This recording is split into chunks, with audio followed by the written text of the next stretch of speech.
ሰላም ጤና ይስጥልና አድማጭ ተመልካቾቻችን ሚያዝያ 14 2017 ዓ.ም በተለያዩ አካባቢዎች ያሉ የተለያዩ መረጃዎችን ይዤ ቀርብ ያለው መረጃዎችን ወደ እናንተ እያደረስኩ አብሬያችሁ የምቆየው በለጠ ካሳ ነኝ። 14ኛ ሰዓቱን በያዘው ከባድ ውጊያ የክፍለ ጦር አዛዥን ጨምሮ የክፍለ ጦሩ የደህንነት ኃላፊ እንደዚሁ በውጊያ ላይ ተገድለዋል ተብሏል። ከዚህ ጋር በተያያዘ ዝርዝር መረጃዎች አሉኝ። 14ኛ ሰዓቱን የያዘ ከባድ ውጊያ እየተደረገ ነው። እንደዚሁም ደግሞ ከሰባት በላይ ከፍተኛ የመንግስት ወታደራዊ አመራሮች በእጄ ይገኛሉ ብሏል ፋኖ። 3 ኮሎኔሎች፣ 4 ሻለቃዎችና ሌሎች ከዛ በታች የተዋረድ ስልጣን ያላቸው የመከላከያ አባላት በእጄ ይገኛሉ ብሏል። ይህንን በተመለከተም ዝርዝር መረጃ የማደርሳችሁ ይሆናል። የወረዳው አስተዳዳሪ ቤት በቦምብ ጥቃት ተፈጽሞበታል። ከዚህ ጋር በተያያዘም እንደዚሁ ዝርዝር መረጃዎችን ወደ እናንተ የማደርስ ይሆናል። በተለያዩ አካባቢዎች ያሉ የተለያዩ መረጃዎችን ይዣለሁ። እየተከታተላችሁ አብራችሁ እንድትቆዩ ነው በአክብሮት የምጋብዛችሁ። ቤተክርስቲያኗን በተመለከተ እንደዚሁ በተለያዩ አካባቢዎች እንደዚሁ አደገኛ የሆነ መረጃ እየተሰራጨ ነው። ይህንን የምነግራችሁ ይሆናል። በአጠቃላይ በዚህ ሰዓት አብራችሁን ከቆያችሁ እንግዲህ የግንባር መረጃዎችን በብዛት ትሰማላችሁ። ለዛሬ ያስኳቸው አብዛኞቹ የግንባር መረጃዎች ናቸው። ሀሳብ አስተያየት ካላችሁ እናንተም እንደተለመደው ላይክ፣ ሸር፣ ሰብስክራይብ እያደረጋችሁ አስተያየቶችን በአስተያየት መስጫ እንዲሁም ደግሞ ጥቆማ ዜና ጂሜል.com ላይ ጥቆማና ሀሳቦችን እየላካችሁ ልትከታተሉ ትችላላችሁ። በርካቶቻችሁ እየላካችሁልኝ ነው። ለሰዓት አስተያየቶችን አላካተትኩም። መረጃዎችን ነው በቅደም ተከተል ወደ እናንተ የማደርሰው። እናንተም እየተከታተላችሁ አብራችሁ እንድትቆዩ ነው በድጋሚ በአክብሮት የምጠይቃችሁ። ሀሳብ አስተያየት ይኖራችሁ ጥቆማ ዜና @gmail.com የኢሜል አድራሻ እንዲሁም ደግሞ በሜሴንጀር በዋትስአፕ በቴሌግራም እና በትዊተር መልእክቶች በውስጥ ልትልኩልኝ ትችላላችሁ። አማራጭ የስልክ መስመሮች ቢኖሩ የሚሉ ተደጋጋሚ ጥያቄዎችን አቅርባችሁልኛል። ስልክ ለማስቀመጥ አስቸጋሪ ነው የሚሆነው፣ ተጋላጭ ይሆናል ለተለያዩ ጉዳዮች። ስለዚህ ለጊዜው በእነዚህ አማራጮች እየተጠቀማችሁ ልጠብቁ ትችላላችሁ። የዋትስአፕ የውስጥ መስመሮችንም ልትጠቀሙ ትችላላችሁ። በውስጥ ብትጠይቁኝ ምላሽ የምሰጣችሁ ይሆናል። ከተለያዩ አካባቢዎች እንግዲህ ያሉ መረጃዎችንም እያደረሳችሁ ስለሆነ ተሳትፏችሁን በእጅጉ አደንቃለሁ። ወደ መረጃዎች ነው የሚሄደው። ወደ መረጃዎች ሲሄድ ወደ ወለጋ የሚወስደን መረጃ ነው የማስቀድመው። በወለጋ በተለያዩ አካባቢዎች ከባድ ውጊያዎች እየተደረጉ መሆናቸውን የሚገልጹ መረጃዎች ያሉት። በተለያዩ ውጊያዎች ምክንያት በርካታ ሰዎች አካባቢውን ለቀው ወጥተዋል። አሁን በአካባቢ ታጣቂዎች ብቻ ናቸው የሚገኙት። በተለይ በወለጋ አሙሮ ወረዳ ጨቤ ቀበሌ ተብሎ በሚጠራው እና ባጊን ቀበሌ ተብሎ በሚጠሩት አካባቢዎች ከባድ ውጊያ እየተደረገ ነው የሚገኘው። በርካታ የአማራ ተወላጆች ንብረት ዝርፊያ ተፈጽሞበታል። በርካታ መኖሪያ መንደሮች ወድመዋል። እስካሁን ድረስ ባለው 2 ንጹሐንም ተገድለዋል ነው የተባለው። በርካታ የቀንድ ከብቶች ተዘርፈዋል። ዛሬ ከባድ ውጊያ እየተደረገ ነው ከማለዳ ጀምሮ እስካሁን ባለው ሁኔታ 22 የጋቸና ሲርና የመንግስት የሚሊሻ አባላት፣ 15 እንደዚሁ ሄርጴ በጎ ፈቃደኛ ዘማቾች እንዲሁም ደግሞ ኦላ እየተባሉ የሚጠሩ የመንግስት ሚሊሻዎች ከባድ ጉዳት አስተናግደዋል። እንግዲህ በድምሩ ከ35 በላይ የሚሆኑት ህይወታቸው አልፏል ነው የተባለው። በታችኛው መርጋ ጅሬኛ ተብሎ በሚጠራው ቀበሌም እንደዚሁ ከሰዓት በኋላ ከፍተኛ ውጊያ እየተደረገ ነው የሚገኘው። ከባድ ተኩስ ይሰማል። የደረሰውን ዝርዝር ጉዳት ለማወቅና ለማረጋገጥ አልተቻለም ተብሏል። ጨቤ ቀበሌ ተብሎ የሚጠሩት አካባቢዎች ሁለቱም የአማራ ተወላጆችም የኦሮሞ ተወላጆች ናቸው እየተፈናቀሉት። አሁን በቦታው የሚገኙት ታጣቂዎች ብቻ ናቸው። እነዚህ መንደሮች በተለይ ካሁን በፊት እንደዚህ በኦህዴድ ውስጥ ከፍተኛ ስልጣንና እንዲሁም ደግሞ በአካዳሚክ ስም የተለያዩ የጥናት ታሪክ እያዛቡ የሚያቀርቡ ሰዎች ትውልድ ቦታ ናቸው። ከነዚህ መካከል ዶክተር አሰፋ ቶሌራ እና ዶክተር ቀናያ ዴታ የትውልድ ቀዮች ናቸው እነዚህ ቀበሌዎች። ዶክተር አሰፋ ቶሌራ በጨቢ በባጊን በሚባሉ ቀበሌዎች አካባቢ ሰፋሪዎች እያለ የጥናት ወረቀት መስራቱና መመረቂያ በማድረግ ይህን ተከትሎ እንግዲህ የታሪክ ማዛባት በመስራት ለአካባቢው ሕዝብ መጨፍጨፍ አሉታዊ አስተዋጽኦ ከሚወጡ ምሁራን መካከል ይገኝበታል በአዲስ አበባ ዩኒቨርሲቲ። እንዲሁም ደግሞ ዶክተር ቀናያ ዴታ ደግሞ ከመከላከያ ሚኒስቴር እስከ አዲስ አበባ ከንቲባ ቢሮ ድረስ በሰራባቸው የኃላፊነት ቦታዎች አንድ ብሔር የተውጣጡ አካላት የጸጥታውን፣ የደህንነቱን እንዲሁም የአዲስ አበባ ከተማ አስተዳደርን የመሬት ተቋማት የመሬት ቁጥጥር የሚባሉ ተቋማትን እንዲቆጣጠሩ በማድረግ በርካታ በተለይ አዲስ አበባ ፖሊስን ከኦሮሚያ ክልል የፖሊስና የሚሊሻ አባላት በማምጣት ከተማው እንዲያዝ ያደረገ ነው። እነዚህ የትውልድ ቦታ ላይ ነው ከባድ ውጊያ እየተደረገ ያለው። የህዝብ ስብጥር ለማዛባትም በአዲስ አበባ ከፍተኛ ስራ ከሰሩት መካከል ዶክተር ቀናያ ዴታ ይጠቀሳሉ። በኦሮሚያ ክልል ሌላው ከአስገዳጅ ወታደራዊ ምልመላ ጋር በተያያዘ የተለያዩ መረጃዎች እየወጡ ነው የሚገኙት። በኦሮሚያ ክልል ሚሊሻ አባላት ግዳጅ ተሰጥቷቸዋል። የሚሊሻ አባላቱ በየአካባቢያቸው አንድ ሚሊሻ እስከ 10 ወጣቶችን ለውትድርና ምልመላ እንዲያመጣ ነው እየታዘዙት። በዚህም መሰረት እንግዲህ ሚሊሻዎቹ በርካታ ወጣቶችን እየያዙ ነው። ገንዘብ የሚከፍሉ ቤተሰቦችን ተደራድረው ገንዘብ ተቀብለው ይለቃሉ። ገንዘብ የሌላቸውን ወጣቶች ደግሞ ቤተሰቦቻቸው መክፈል የማይችሉትን ወደ ወታደራዊ ማሰልጠኛ ጣቢያዎች እያጓጓዙ ነው የተባለው። እያንዳንዱ ሚሊሻ እንግዲህ የተጣለበትን ቁጥር ለመሙላት እንዲሁም ደግሞ ከዚህ ጋር በተያያዘ ገንዘብ እየሰበሰበ ነው የሚገኘው። ሰሞኑን ቤተሰቦቻቸው በሚሊሻ ታፍነውባቸው ከፍተኛ ገንዘብ ከፍለው ማስለቀቃቸውን የመረጃ ምንጮቹ ገልጸዋል። በዚህ መሰረት እንግዲህ ሰሞኑን በተለይ አዲስ አበባ ዙሪያ አለም ገና ከተማ ወንድሙ በሚሊሻ ታፍኖበት ወደ ውትድርና ሊላክ ሲል 70 ሺህ ብር ከፍሎ ያስለቀቀ ሰውም ይህ እንደዚሁ እማኝነቱን አድርሷል። ገንዘብ መክፈል የማይችሉት ግን ቤተሰቦቻቸው ልጆቻቸው አይናቸው እያየ በግዳጅ ወደ ወታደራዊ ማሰልጠኛ ጣቢያ እየተወሰዱ ነው ተብሏል። ከሚያዚያ 1 እና ሚያዚያ 9 በሁለት ዙር በተለያዩ አካባቢዎች የወጡ እንግዲህ የመከላከያ ምልመላ ማስታወቂያዎች እንዳሉ ነው መረጃ ምንጮች የሚገልጹት። ሚያዚያ 1 እስከ ሚያዚያ 9 በነበረው እግረኛ፣ ከሚያዚያ 9 ጀምሮ ደግሞ በተለያዩ የመከላከያ ኮሌጆች ገብተው መሰልጠን የሚፈልጉ ወጣቶች የሚሉ ማስታወቂያዎች ናቸው የወጡት። አሁን ሁለቱም በአየር ላይ ነው የሚገኙት። በተለያየ አካባቢ ይህንን መስፈርት የሚያሟሉ ወይ ደግሞ ፈቃደኛ ወጣቶች በመጥፋታቸው በአማራ በኦሮሚያ ክልልም ወጣቶች በግዳጅ እየተያዙ ወደ ወታደራዊ ማሰልጠኛ ጣቢያ እየገቡ ነው ተብሏል። በትላንትናው ዕለት በነበረ ዘገባ እንደምታስታውሱት ደቡብ ጎንደር ንፋስ መውጫ ከተማ በየቢሮው እየዞሩ የቢሮ ሰራተኞች አንዳንድ አባል ለመከላከያ እንዲያመጡ እንዲሁም ደግሞ እብናት አካባቢ ደግሞ በመኪና ተጭነው ወጣቶች ወደ ካምፕ ወደ ማሰልጠኛ ካምፖች ሲወሰዱ ድምፅ ያሰሙ ነበር ሲሉ የመረጃ ምንጮች ማድረሳቸውን ታስታውሳላችሁ። በኦሮሚያም የቀጠለው ይኸው ነው። ልጆቻቸው ወደ ውትድርና እንዳይሄዱባቸው ቤተሰቦች ከፍተኛ ገንዘብ እየከፈሉ ነው እየተባለው። እንግዲህ ከዚህ ጋር በተያያዘ ላለፉት 5 ዓመታት ያለማቋረጥ ወታደራዊ ማሰልጠኛ ጣቢያዎች በርካታ ወታደሮችን ነው እያሰለጠኑ የሚገኙት። ሆኖም ግን በተለያዩ አካባቢ ያሉ ውጊያዎች ምክንያት በርካታ ወጣቶች በውጊያው ሕይወታቸውን እያጡ እንዲሁም ደግሞ በተለያየ መንገድ ከወታደራዊ ግዳጆች ደግሞ ከስምሪቶች ራሳቸውን እያጠፉ ነው የሚገኙት። ከትግራይ ጦርነት እንዲሁም ደግሞ በኦሮሚያና አሁን ደግሞ በአማራ ክልል ተባብሶ በቀጠለው ጦርነት ምክንያት በብዙ ሺህ የሚቆጠሩ ወታደሮች ማለቃቸውን ነው መረጃዎች የሚያሳዩት። ከዚህ ጋር በተያያዘ አንዳንድ ክፍለ ጦሮች እንደውም ከነበራቸው የሰው ኃይል እስከ 18% ድረስ የቀራቸው እንደነበሩ መረጃዎች ያሳያሉ። ወደ ሌላ መረጃ ስንሄድ ሰሜን ወሎ ቆቦ ከተማ መዘጋጃ ቤት ሌሊቱን ተቃጥሎ አድሯል። መዘጋጃ ቤቱ ሌሊቱን ተቃጥሎ ነው ያደረው። ከዚህ ጋር በተያያዘ ብልጽግናም ፋኖም በጉዳዩ ላይ ያሉት አለ። ከዛ በፊት ግን ስለ ቃጠሎ የአካባቢው የዓይን እማኞች ለኢትዮ ፎከስ የገለጹትን ላድርስላችሁ። ቆቦ ከተማ መዘጋጃ ቤት መዝገብ ቤት ተቃጥሏል የተባለው 02 ቀበሌ የሚገኘው የሰነድ ማከማቻ የተቃጠለው ከሌሊቱ 6 ሰዓት ጀምሮ እንደሆነ የከተማዋ የዓይን እማኞች ገልጸዋል። ይሄ እንግዲህ የመሬት የቦታ የከተማ ፕላን የተከማቸበት ሰነዶች የተከማቹበት መዝገብ ቤት ነው የተቃጠለው። ከሌሊቱ 6 ሰዓት ጀምሮ ሲቃጠል ሌሊቱንም እንደዚሁ ተኩስ ይሰማ ነበር ብለዋል የዓይን እማኞች። ይሄ መስሪያ ቤት የሚገኘው ከመናኸሪያው በቅርብ ርቀት ነው። በዚህ አካባቢ ሌሊቱን ጭምር የመንግስት ወታደሮች የአድማ ብተና፣ የመከላከያ፣ የሚሊሻ አባላት ሌሊቱን ጥበቃ ወይ ደግሞ አሰሳ ሲያደርጉበት የሚያድሩት ቦታ ነው። ከከተማው መሃል ቦታ የሚገኝ ነው። እንግዲህ ከተማው ከፍተኛ የሆነ የመሬት ዝርፊያ መፈጸሙን ይገልጻሉ የመረጃ ምንጮች። የተጭበረበረ ሰነዶች ተሰርተዋል፣ የህዝብ መሬት ተሽጧል ይላሉ። በህገወጥ መንገድ ካርታና ፕላን እየተሰራ የብልጽግና ባለስልጣናት ሽጠዋል። ምናልባት ከዚህ ጋር የተያያዘ ሊሆን ይችላል ቃጠሎ የሚል መላምት አላቸው የዓይን እማኞች። ለዚህ ደግሞ ማስረጃ የሚያቀርቡት ለምሳሌ ስለ ስሙ አጠራር ይቅርታ፣ ያው የአካባቢ ሰዎች የሚጠቀሙበት ስለሆነ ነው። በዚህ በኩል ይቅርታ ጠይቃለሁ። ጋላ ሜዳ ተብሎ የሚጠራው ቦታ በቅርብ ጊዜ የብልጽግና ካድሬዎች ሸንሽነው ሽጠውታል ይህንን ቦታ።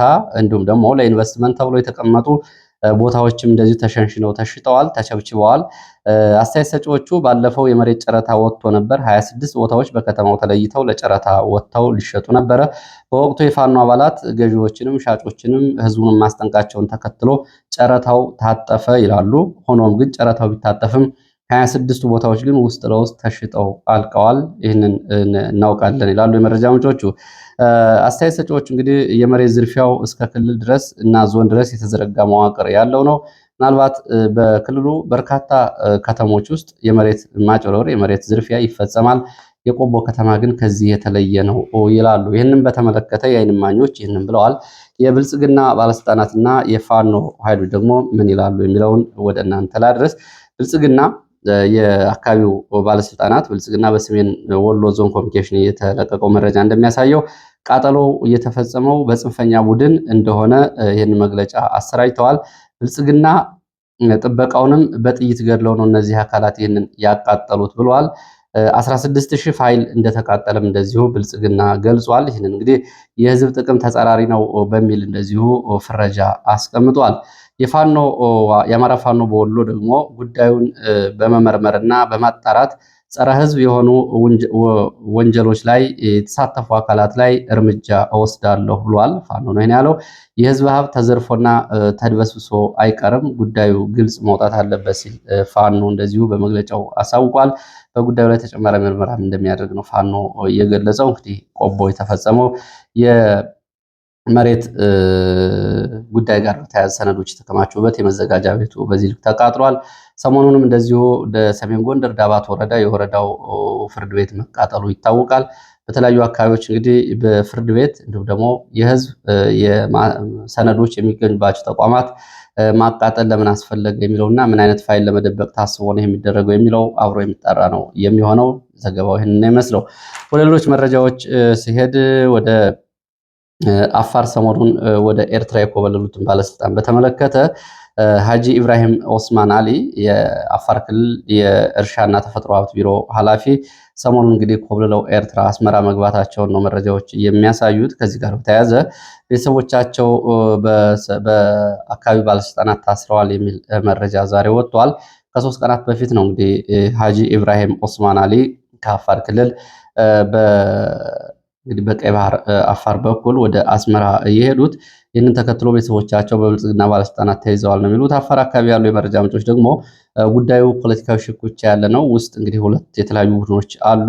የብልጽግና ደጋፊ የሆኑ የክልሉ ባለስልጣናት አሁን በስልጣን ላይ የሚገኙት፣ ከዛ ባሻገር ደግሞ በቀድሞ የህወሓት እንደዚሁ ከህወሓት ጋር ግንኙነት ያላቸው ደግሞ የክልሉ ባለስልጣናት አሉ። በዚህ መካከል የጎሳን ሽኩቻ ተጨምሮ ከፍተኛ ግፊት እንዳለ ነው የሚገልጹት። በዚህ ላይ እንግዲህ ቤተሰቦቻቸው ታስረዋል ነው የተባለው። ሌላ ወደ አማራ ክልል ግንባር መረጃዎች ስንመለስ በተለያዩ አካባቢዎች ያሉ ወታደራዊ እንቅስቃሴዎችና ውጊያዎች ቀጥለዋል። ሐይቅ ከተማ በ4 ተሽከርካሪዎች 2 ተሳቢና በ2 አይሱዙ እንዲሁም ደግሞ ድሽቃና ሌሎች የውድ መሳሪያዎች የጫኑ ተሽከርካሪዎች ከሐይቅ ወደ ደሴ ኩታበር ስምሪት ወስደው ወጥተዋል ብለዋል የመረጃ ምንጮች። ምናልባት መዳረሻቸው ተለያየን ወንዝን ተከትሎ የግሸንና የአምባሰል ተራሮች ሊሆኑ ይችላሉ ሲሉ ግምታቸውን ገልጸዋል። በተመሳሳይ ምዕራብ ጎጃም ሰከላ ቀጠና ከቲሊሊ አሽፋ አጉት ተብሎ በሚጠሩት አካባቢዎች ከፍተኛ የሆነ ወታደራዊ እንቅስቃሴ አለ። በእግረኛና በመካናይዝድ የታገዘ ወታደራዊ እንቅስቃሴ እየተደረገ ነው። በተለይ ከሰዓት በኋላ በብዛት ወደ አካባቢው መንግስት ኃይል አስገብቷል። በተደጋጋሚ ውጊያ የተደረገበት የአሽፋ ቀጠና ከፍተኛ ውጥረት አለ ነው የሚሉት የመረጃ ምንጮች። ከዚህ ሰዓት ድረስ መረጃው እስከተጠናቀረበት ሰዓት ድረስ በአካባቢው ከፍተኛ ወታደራዊ ስምሪት ቢኖርም ግን ውጊያ አልተቀሰቀሰም ብለዋል። እንደምታስታውሱት እንግዲህ በዚህ አሽፋ ተብላ በሚጠራው አካባቢ በተደጋጋሚ በተደረጉ ውጊያዎች አንድ ኮሎኔል ሲገደል ሌላ ኮሎኔል ደግሞ መማረኩ ይታወቃል። በእርግጥ ኮሎኔሉ በኋላ ተለቋል። ከዚህ ጋር በተያያዘ የኮሎኔሉ መለቀቅና ከኮሎኔሉ ማምለጥ ጋር በተያያዘ ወደ ዝርዝር ማብራሪያዎችን ፋኖ እንሰጣለን። በወቅቱም ይህን ለቀዋል የተባሉት በተለይ ትግራይ ተወላጅ ኮሎኔልን በተመለከተ ምርመራ እያደረግ ነው ብሎ ነበር የአማራ ፋኖ በጎጃም። እስካሁን ድረስ ይፋ አልተደረገም። ይፋ የሚደረግ ከሆነ ወደ እናንተ የሚደርስ ይሆናል። መዳረሻውን አጉት ያደርጋል ነው የተባለው የዛሬው ወታደራዊ እንቅስቃሴ በዚህ ቀጠና ያለው። ወደ አማራ ማህበር በአሜሪካ ስንሄድ የአማራ ማህበር በአሜሪካ ከሚያዝያ 6 2017 እስከ ሚያዝያ 13 2017 በ7 ቀናት በአማራ ክልልና በተለያዩ አዲስ አበባና የኦሮሚያ ክልል አካባቢዎች የተደረጉ የመብት ረገጣዎችን በተመለከተ ሳምንታዊ ሪፖርቱን አውጥቷል። በአማራ ክልል በ12 ዞኖችና በ36 ወረዳዎች አውደ ውጊያዎች ተደርገዋል። የሰብአዊ መብት ረገጣዎች ተፈጽመዋል ብሏል። ለምሳሌ ደቡብ ወሎ ሸዋ ቀጠና የመብራት ማጥፋትም ተፈጽሟል ብሏል። የኢትዮጵያ መብራት ኃይል መብራት በአካባቢ እንዲቆራረጥ በማድረግ በነዋሪዎች ማህበራዊ ኑሮ ላይ እንደዚሁ ጫና ፈጥሯል። ውጊያዎችም የተደረጉባቸውና በውጊያዎቹ የደረሱ ጉዳቶች የተመዘገቡባቸው አካባቢዎች ደቡብ ወሎ መሀል ሳይንት፣ ኮምቦልቻ ከተማ እንግዲህ የከተማ አስተዳደሩ ለቤት ስራ ማህበራት 1 ሚሊዮን ብር የጠየቀበትን ዘገባ ነው ያካተተው። ወረባቦ፣ ወግዲ፣ ደቡብ ወሎ አካባቢ ውጊያዎች ተደርገዋል። በዚህም የደረሱ ሰብአዊ ጉዳቶችና ወታደራዊ ጉዳቶችን በተመለከተ በዝርዝር ሪፖርት ተካቷል። ሰሜን ሸዋ ባሶ ወረና አካባቢ የድሮን ጥቃትን ጨምሮ ደብረ ብርሃን ከተማ፣ ምንጃር ሸንኮራ፣ ቀወት፣ አንጾኪያ፣ ገምዛ፣ ሚዳውረሞ ወረዳ እንደዚሁ የተፈጸሙ ሰብአዊ መብት ጥሰት ላይ የተፈጸሙትንና ውጊያዎቹንም እንደዚሁ በሪፖርቱ አካቷል። በአማራ ክልል ኦሮሞ ብሔረሰብ ዞን ዳዋ ጨፋ ተረፍ ቀበሌ ላይ የሊቀመንበሩን ግድያና እሱን በተመለከተ በሪፖርቱ ተካቷል። በጎጃም ቀጠና ምናርጅና እናውጋ፣ ሸበል በረንታ፣ ባሶ ሊበን፣ ስናን፣ ጎንቻሶ፣ አዋበል፣ ደባይ ጥላት፣ ሰዴ፣ እነማይ፣ ጃቢጠናን፣ አዊ ዞን፣ ዳንግላ፣ ጃዊ ወረዳ፣ ሜጫ፣ ይልማና ደንሳን ጨምሮ በተለያዩ አካባቢዎች እንደዚሁ ውጊያዎችና ከዚህ ጋር በተያያዘ በንጹሐን ላይ የደረሱ ጉዳቶችን መዝግቧል። በተለይ ምስራቅ ጎጃም ናርጅና እናውጋ በድሮን የተፈጸመውን ጥቃት በተመለከተ እንደዚሁ መግለጫ አውጥቷል። በዓለም አቀፍ ነፃና ገለልተኛ አካላት ምርመራ ሊደረግ ይገባል። የድሮን ጭፍጨፋው ሊቆም ይገባል። አብይ አህመድ በንጹሐን ላይ እየፈጸመ ያለውን የድሮን ጥቃት ዓለም አቀፍ ማህበረሰቡ ሊያወግዝ ይገባል ነው ያለው። ባለፈው እዚህ አካባቢ የተፈጸመ የድሮን ጥቃት ከፍተኛ ሰብአዊ ጉዳት ነው እየደረሰው። በጎንደር ቀጠና ፎገራ፣ እብናት፣ ደብረታቦር፣ ማዕከላዊ አርማጭሆ፣ ጎንደር ዙሪያ፣ ጠገዴ፣ ጎንደር ከተማ፣ ቋራ፣ ዳባት እንዲሁም ደግሞ በወልቃይት ሰቲት ሁመራ ዞን እና በአዲስ አበባ በተለያዩ አካባቢዎች የተፈጸሙትን አካቷል። ከአዲስ አበባ ባሻገር ደራ፣ ሰሜን ሸዋ ኦሮሚያ ክልል ደራ አካባቢ በንጹሐን የአማራ ተወላጆች ላይ እንደዚሁ የደረሱትን ግድያዎች በተመለከተ ሪፖርቱ አካቶ ይዞ ወጥቷል። ወደ መረጃዎቹ ቀጥላለሁ። ወደ ቋራ እና መተማ ጫፍ የሚወስደን መረጃ ነው የማስከትለው። ከቋራ ደለጎ እስከ መተማ ሽንፋ ጫፍ ድረስ ከባድ ውጊያ እየተደረገ ነው የሚገኘው። ይህ ውጊያ 14ተኛ ሰዓቱን ይዟል ብለዋል የመረጃ ምንጮቹ። 14ተኛ ሰዓቱን ይዟል። ትላንትና 7 ሰዓት የተጀመረ ነው። እንግዲህ ምናልባት መረጃው ወደ እናንተ በሚደርስበት ሰዓት ያለውን የሰዓት አቆጣጠር ልታሰሉ ትችላላችሁ። እስከዚህ ሰዓት ግን 14ተኛ ሰዓቱን በያዘው ከባድ ውጊያ ከፍተኛ ሰብአዊ፣ ቁሳዊ ጉዳት ደርሷል። ከሌሊቱ 7 ሰዓት የተጀመረው ውጊያ በቡድን መሳሪያዎች ታገዘ ብርቱ ውጊያ ነው። ዲሽቃ፣ ሞርተር እንዲሁም ደግሞ ዙ 23ን ጨምሮ ሌሎች ከባድ እና የቡድን መሳሪያዎች አገልግሎት ላይ ውለዋል ተብሏል። በዚህም እንግዲህ ከፍተኛ ሰብአዊ፣ ቁሳዊ ጉዳት ደርሷል። እንደ መረጃ ምንጮቹ ከሆነ የአማራ ፋኖ በጎንደር ጠቅላይ ግዛት የተለያዩ የክፍለ ጦር የተውጣጡ ሻምበሎች ናቸው በጋራ ውጊያውን እያደረጉት የሚገኙት ከመከላከያ ኃይሎች ጋር ከእግረኛና ከመካናይዝ እንዲሁም ደግሞ ከአድማ ብተና ኮራንድ ተብሎ የሚጠራው የአማራ ፋኖ ጎንደር ጠቅላይ ግዛት እዝ የተለያዩ ክፍለ ጦሮች በተለይ ፎደፎድ ተብሎ የሚጠራው አካባቢ ከባድ ውጊያ አድርገዋል። በውጊያው አንድ ከፍተኛ የክፍለ ጦር አዛዥ እንዲሁም ደግሞ የክፍለ ጦሩ የደህንነት ኃላፊ በመከላከያ በኩልና ሌሎች በርካታ የእግረኛ ሰራዊት አባላት ጉዳት ደርሶባቸዋል። በፋኖ በኩልም እንደዚሁ የአካል ጉዳት ደርሷል። አንድ ሞት እንዳለም እንደዚሁ የመረጃ ምንጮቹ ገልጸዋል። ልዩ ቦታው ፎደፎድ ተብሎ በሚጠራው ቦታ ነው የከባድ ውጊያ እየተደረገ ያለው። በዚህ ውጊያ እየተሳተፉ የሚገኙት ጭና ክፍለ ጦር፣ ዋሊያ ክፍለ ጦር፣ አጼዎቹ ክፍለ ጦር፣ በለሳ ክፍለ ጦር፣ በጌምድር ክፍለ ጦር እና ሌሎች ክፍለ ጦሮች እንዲሁም ደግሞ ከአራማራ ክፍለ ጦርን ጨምሮ በጋራ እያደረጉት ያለው ውጊያ ነው። ፎደፎድ እንግዲህ ፎደፎድ ተብሎ የሚጠራው ቦታ አሁንም ውጊያው ቀጥለዋል። ከመተማ ደቡብ ምዕራብ ጫፍ እንዲሁም ደግሞ ከቋራ በስተ ሰሜን አካባቢ በሚገኙ ቦታዎች ከፎደፎድ ባሻገር እንደዚሁም በሌሎች ቦታዎችም ዙ 23 በተከታታይ እየተተኮሰ ነው የሚገኘው። ከሽንፋ ተጨማሪ ኃይል መንግስት ማስገባቱንም የመረጃ ምንጮች ገልጸዋል። በዚህም እንግዲህ ቁስለኞችን ለማንሳት በሚል አሁን ከሰዓት በኋላ እንደውም የመድፍ ተኩስም ጭምር ይሰማል። የመድፍ ሽፋን እየተሰጠ ነው የሚገኘው።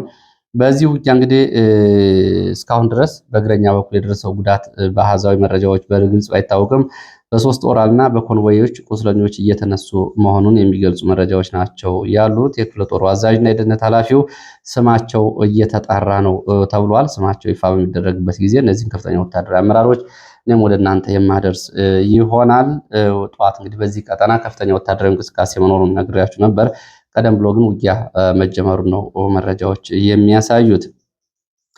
ሌላው ተጨማሪ መረጃ ነው እንግዲህ ከጧቱ መረጃ ላይ ብዙዎቻችሁ እዚህ መረጃ ሙድ እየያዛችሁበትም እየሳቃችሁም ቀልድ አዘል አስተያየቶችን እየሰጣችሁ ተመልክቻለሁ።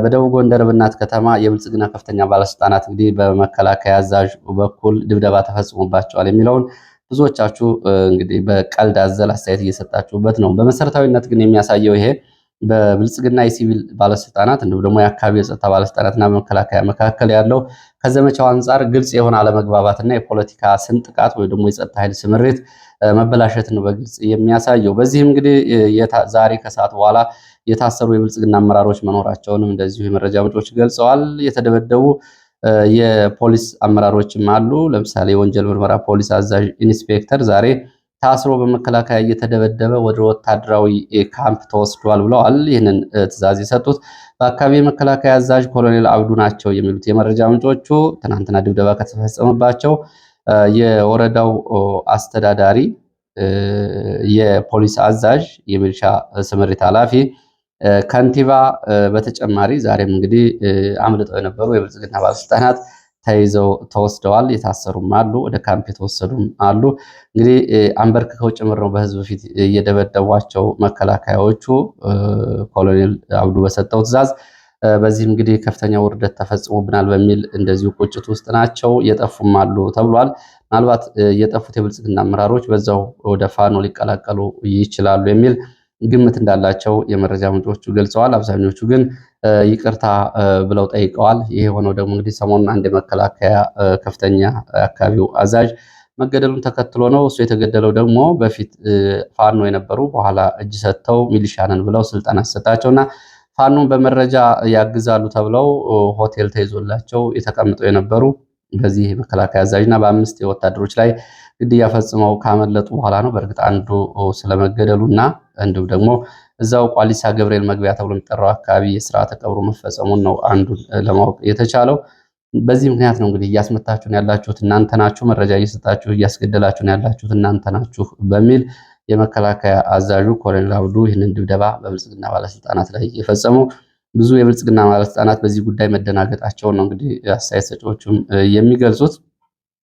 ከዚህ ጋር በተያያዘ እንግዲህ የማውቃቸው ሰዎችም ጭምር አስተያየት ሰጥተዋል። ቢቸግር ነው እንጂ አብረን ያለ ነው። አሁን መከላከያም እኛን አያምነንም፣ እኛም የምንሰራውን መከላከያ እንደ ስራ አይቆጥረውም የሚል አስተያየት የሚያደርሱ አሉ። ወደ ሸዋ ስንሄድ ወደ ሸዋ የመንግስት ወታደራዊ መኮንኖች በፋኖ እጅ ይገኛሉ ብሏል። የአማራ ፋኖ በሸዋ ጠቅላይ ግዛት እዝ ቃል አቀባይ ፋኖ አበበ ሙላቱ 3 ኮሎኔሎች፣ 4 ሻለቃዎች እና ሌሎች ወታደራዊ መሪዎች ለበርካታ ወራት በእጃችን ይገኛሉ። ትላንትና በቁጥጥር ስር የዋሉትን እንደዚሁ እንግዲህ ሻለቃ ጫኔ ለገሳሊን ጨምሮ የመንግስት ከፍተኛ ወታደራዊ መኮንኖች ቁጥራቸው እንግዲህ እየጨመረ ነው ብሏል።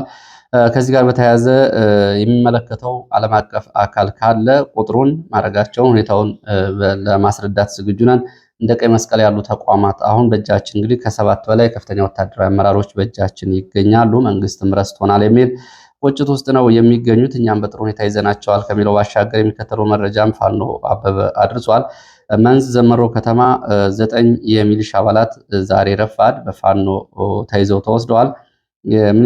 የሚኒልክ ብርጌድ ነው ይህንን ያደረገው የሚለው 9 ውስጥ 4ቱ ቀድሞ የፋኖ አባል የነበሩ ከፋኖ ከርተው ወደ ከተማ ከገቡ በኋላ ከሚሊሻ ጋር ሆነው ስለ ፋኖ መረጃ በመስጠት ስራ ላይ የተሰማሩ 4ቱ ዛሬ ከተያዙት ሚሊሻዎች ውስጥ 3ቱ እንደዚሁ ቀደም ብለው የፋኖ አባላት የነበሩ ለመንግስት እጃቸውን ሰጥተው ሸዋሮቢት ገብተው ተሐድሶ ስልጠና ወስደው እንግዲህ ገንዘብ ተሰጥቷቸው ከወጡ በኋላ ፋኖን እየጠቆሙ ያስይዙ የነበሩ 3ቱ እነዚህ፣ ሌሎቹ ደግሞ መደበኛ የሚሊሻ አባላት መሆናቸውን ነው የተገለጸው።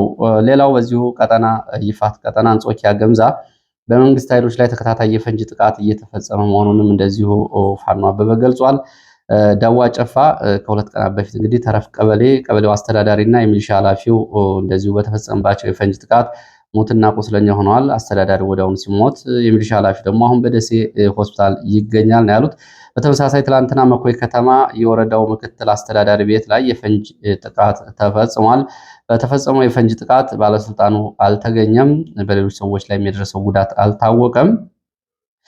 በተመሳሳይ በትላንትናው ዕለት ምሽት ከመኮይ ከተማ ቴክኒክና ሙያ ኮሌጅ አቅራቢያ በተጠመደ ፈንጅ እንደዚሁ ከ10 በላይ የመከላከያ ሰራዊት አባላት ጉዳት ደርሶባቸዋል። 3 ወዲያውኑ ህይወታቸው ሲሞት፣ ሌሎች ደግሞ ከባድና ቀላል የአካል ጉዳት ደርሶባቸዋል። እነዚህ የመከላከያ ሰራዊት አባላት ቁንዲ ተራራ ተብሎ የሚጠራው አካባቢ በመሄድ ቦታውን ለመቆጣጠር እና የደፈጣ ጥቃቶችን ለመፈጸም እቅድ ይዘው ሲንቀሳቀሱ ነው ፋኖ የፈንጅ ጥቃት እያደረሰው። በተለይ ድሪባ ተብሎ የሚጠራው ቦታ ላይ በተፈጸመው የፈንጅ ጥቃት ነው ይህንን ጉዳት እያስተናገዱት።